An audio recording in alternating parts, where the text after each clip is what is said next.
বর্তমান সময়ে বন্যার পানিতে ভারতের আসাম সহ তলিয়ে যাচ্ছে বাংলাদেশও। বন্যার পানিতে ভারতের আসামের অবস্থা এতই ভয়াবহ হয়ে গেছে যে চারিওদিকে শুধু পানি আর পানি, নেই কোনো খাবারের ব্যবস্থা, নেই কোনো থাকার ব্যবস্থা।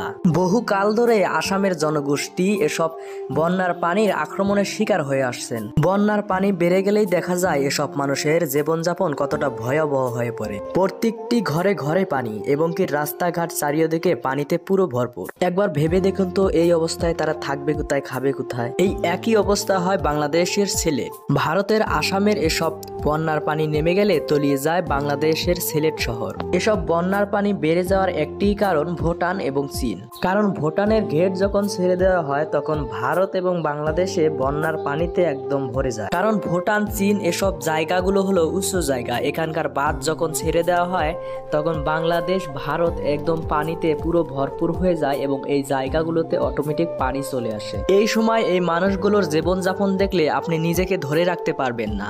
নেই কোনো তাদের খাবারের ব্যবস্থা, নেই কোনো তাদের খাওয়া পানির ব্যবস্থা, নেই কোনো থাকার ব্যবস্থা। অবস্থা এতই ভয়াবহ, দেখলে আপনি নিজেকে কখনোই ধরে রাখতে পারবেন না। বেশ কয়েকদিন যাবত আমার এই চ্যানেলটিতে কোনো ভিডিও আপলোড করা হয়নি, কারণ আমি অন্য একটি পরিস্থিতির কারণে এই চ্যানেলটির মধ্যে কোনো ভিডিও আপলোড করতে পারিনি।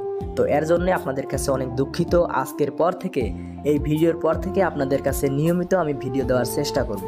আমাদের চ্যানেলটিতে আপনি নতুন দর্শক হয়ে থাকলে অবশ্যই চ্যানেলটি সাবস্ক্রাইব করে রাখবেন। আর ভিডিওটি ফেসবুকে দেখে থাকলে অবশ্যই একটি শেয়ার করে দিবেন, কারণ আপনার একটি শেয়ারের কারণে এই মানুষগুলোর অল্প হলেও উপকার হতে পারে।